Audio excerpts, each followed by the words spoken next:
ಬೆಂಗಳೂರಿನಲ್ಲಿ ಅಕ್ರಮವಾಗಿ ಮಕ್ಕಳ ಮಾರಾಟ ದಂಧೆ ಹೇಗೆ ಅವ್ಯಾಹತವಾಗಿ ನಡೀತಾ ಇದೆ, ಜೊತೆಗೆ ಈ ಸಿಂಡಿಕೇಟ್ ಎಷ್ಟು ಭಯಾನಕವಾಗಿದೆ ಅನ್ನೋದನ್ನ ನಿನ್ನೆಯಷ್ಟೇ ನಿಮ್ಮ ಪಬ್ಲಿಕ್ ಟಿವಿ ಸಾಕ್ಷಿ ಸಮೇತ ಸ್ಟಿಂಗ್ ಆಪರೇಷನ್ ಮೂಲಕ ಅನಾವರಣ ಮಾಡಿತ್ತು. ಪಬ್ಲಿಕ್ ಟಿವಿ ವರದಿ ಬೆನ್ನಲ್ಲೇ ಮಕ್ಕಳ ರಕ್ಷಣಾ ನಿರ್ದೇಶನಾಲಯ ಅಧಿಕಾರಿಗಳು ಎಚ್ಚೆತ್ತುಕೊಂಡಿದ್ದಾರೆ.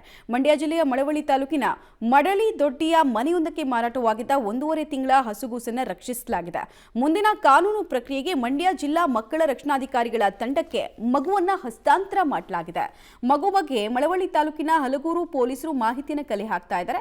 ಇನ್ನು ಪ್ರಕರಣ ಸಂಬಂಧ A1 Shanmugam, A2 ಸಹನಕುಮಾರಿ, A3 Basavaraju, A4 Kanyakumari ಎಂಬುವರ ಮೇಲೆ FIR ದಾಖಲಾಗಿದೆ. ಬೆಂಗಳೂರು ಮೂಲದ ದಂಪತಿಗಳಿಂದ 1.5 ತಿಂಗಳ ಹೆಣ್ಣು ಮಗುವನ್ನ ಬಸವರಾಜ್ ದಂಪತಿ ಖರೀದಿ ಮಾಡಿದ್ರು. ಬೆಂಗಳೂರಿನಲ್ಲಿ ಮಕ್ಕಳ ಮಾರಾಟ ಜಾಲದ ಬಗ್ಗೆ ಪಬ್ಲಿಕ್ ಟಿವಿ ವಿಸ್ತೃತ ವರದಿ ಬೆನ್ನಲ್ಲೇ ಮಗುವನ್ನ ರಕ್ಷಿಸೋ ಕೆಲಸ ತಪ್ಪಿತಸ್ಥರ ವಿರುದ್ಧ ತನಿಖೆಗೂ ಕೂಡ ಮುಂದಾಗಲಾಗಿದೆ.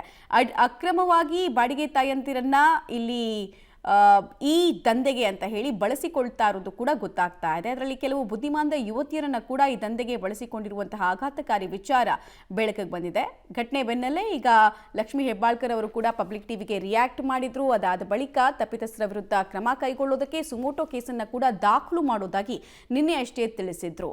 ಇನ್ನು ಈ ಭಯಾನಕ ನೆಟ್ವರ್ಕ್ ಹೇಗಿದೆ ಅನ್ನೋದರ ಬಗ್ಗೆ ಪಬ್ಲಿಕ್ ಟಿವಿ ಸಾಕ್ಷಿ ಸಮೇತ ವರದಿಯನ್ನ ಬಿತ್ತರಿಸಿತ್ತು. ನಮ್ಮ ವರದಿ ಬಿತ್ತರವಾದಂತಹ ಕೆಲವೇ ಗಂಟೆಗಳಲ್ಲಿ ಗಳನ್ನ ವಶಕ್ಕೆ ಪಡೆಯುವಂತಹ ಕೆಲಸ ಕೂಡ ಆಗಿದೆ. ಅದರಲ್ಲಿ ಇನ್ನೂ ಕೆಲವರು ಅಬ್ಸ್ಕಾಂಡಿಂಗ್ ಆಗಿದ್ದಾರೆ. ಇನ್ನು ಎಲ್ಲೆಲ್ಲಿ ಇವರು ಅಕ್ರಮವಾಗಿ ಮಕ್ಕಳನ್ನ ಮಾರಾಟ ಮಾಡಿದ್ದಾರೆ ಅನ್ನೋದನ್ನ ತಿಳಿದುಕೊಳ್ಬೇಕಾಗಿದೆ.